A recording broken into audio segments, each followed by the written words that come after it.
Hello दोस्तों, कैसे हैं आप लोग।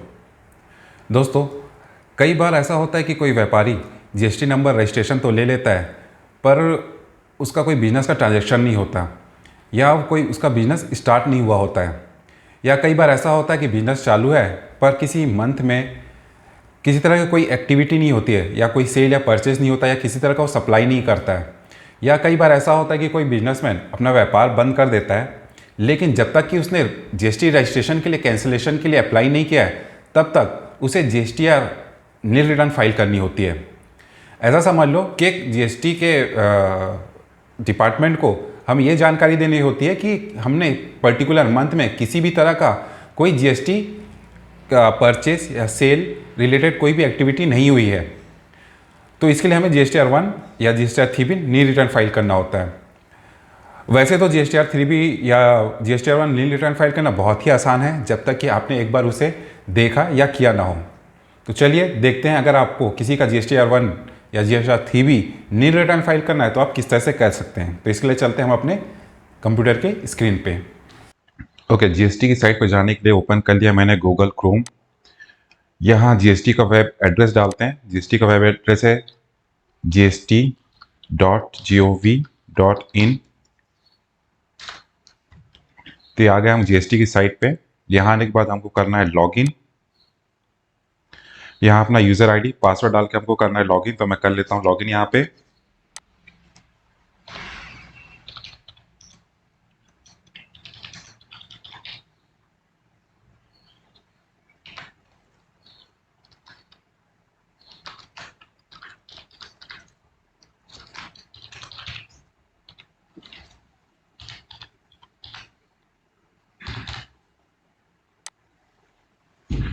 लॉगिन करने के बाद कुछ इस तरह का इंटरफेस दिखेगा जीएसटी के पोर्टल पे।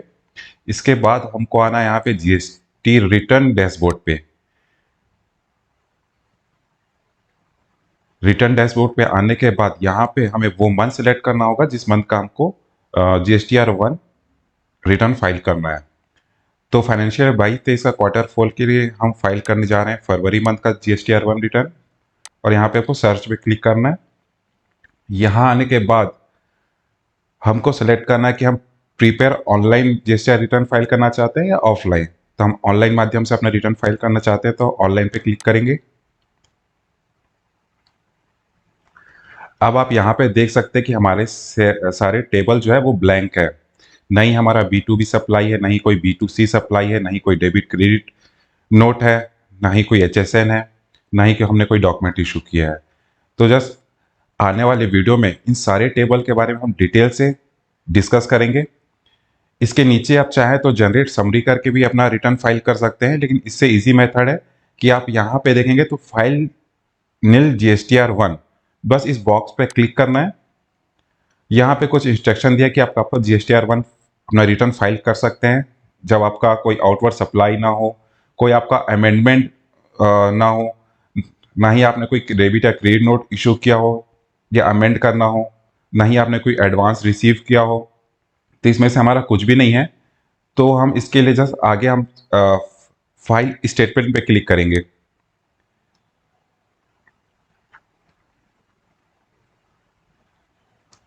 जैसे ही हम फाइल स्टेटमेंट पे क्लिक करते हैं, यहाँ पे हमें ये वेरिफिकेशन करने के लिए कहेगा। तो इसके लिए हम यहाँ पे बॉक्स पे बस क्लिक करना है। यहाँ पे हमें सेलेक्ट करना है नाम प्रोप्राइटर का, और हम किस मेथड से अपना वेरिफिकेशन कराना चाहते हैं GSTR-1।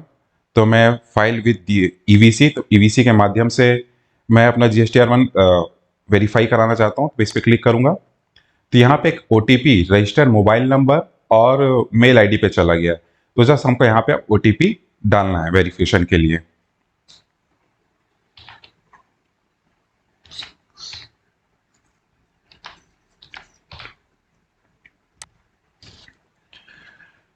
तो ये हमारा रिटर्न वेरीफाई हो गया है और हमें एक्नॉलेजमेंट नंबर भी मिल गया है।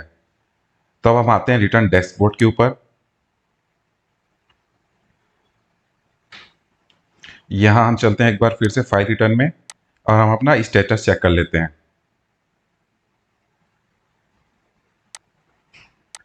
फिर से सेलेक्ट करते हैं जिस मंथ का हमने रिटर्न डाला है। तो आप यहाँ पे हमारा स्टेटस देखते हैं कि हमारा GSTR-1 फाइल्ड हो चुका है। ठीक है, इसके बाद चलिए हम देखते हैं कि हम 3B रिटर्न कैसे फाइल करेंगे।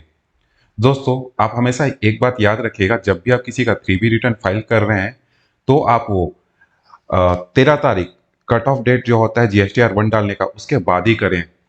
क्योंकि हो सकता है कि कोई परचेस रहा हो, तो परचेस रहा होगा तो वो 2 या 2B में अपडेट होगा। लेकिन मैं ये 2 रीज़न से कर रहा हूँ इनका रिटर्न पहले, क्योंकि मुझे पता है कि इनका कोई भी परचेस नहीं है। दूसरा, मैं ये आपको सिखाने के लिए कर रहा हूँ। तो चलिए चलते हैं हम 3B फाइल करने के लिए। तो हमारे पास 2 ऑप्शन है, फिर से प्रिपेयर ऑनलाइन, प्रिपेयर ऑफलाइन। तो हम सेलेक्ट करेंगे प्रिपेयर ऑनलाइन पे, और जस्ट यहाँ पे आपसे पूछ रहा है कि do you want to file nil return, तो हम जस्ट यस पे क्लिक करेंगे। यस पे क्लिक करने के बाद हम करते हैं नेक्स्ट। नेक्स्ट करने के बाद फिर से हमको यहाँ पे वेरिफिकेशन के लिए कह रहा है, तो हम जस्ट इस बॉक्स पे सिलेक्ट करके पार्टी का नाम सेलेक्ट करते हैं, और फिर हम EVC के थ्रू अपना वेरिफिकेशन करेंगे। तो फिर से कोड चला गया है अपने रजिस्टर ID, मेल और मोबाइल नंबर पे। तो जैसे वेरिफिकेशन कोड डालने के से डालकर हम अपना वेरिफिकेशन कर लेते हैं।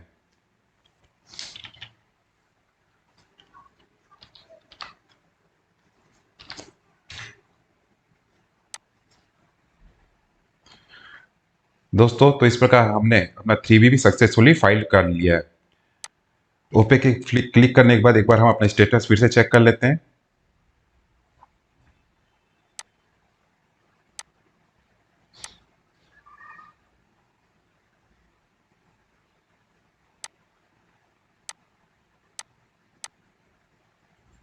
तो आप देख सकते हैं कि हमारा 3B का स्टेटस भी फाइल दिखा रहा है। दोस्तों, जब भी आप किसी का रिटर्न फाइल करते हैं उसके बाद अपना स्टेटस एक बार जरूर चेक कर लीजिए, क्योंकि हो सकता है कई बार टेक्निकल ग्लिच भी होता है। दोस्तों, तो आपने देखा GSTR 1 और 3B न्यू रिटर्न फाइल करना कितना आसान है। दोस्तों, अगर आप Tally Prime, GST, income tax और TDS से फील्ड से हैं तो इस चैनल को सब्सक्राइब कर लीजिए, क्योंकि इस चैनल पे आपको बेसिक से लेकर एडवांस लेवल तक की सारी इंफॉर्मेशन दी जाएगी। मिलते हैं किसी नेक्स्ट वीडियो में, तब तक के लिए धन्यवाद। अपना ख्याल रखिए।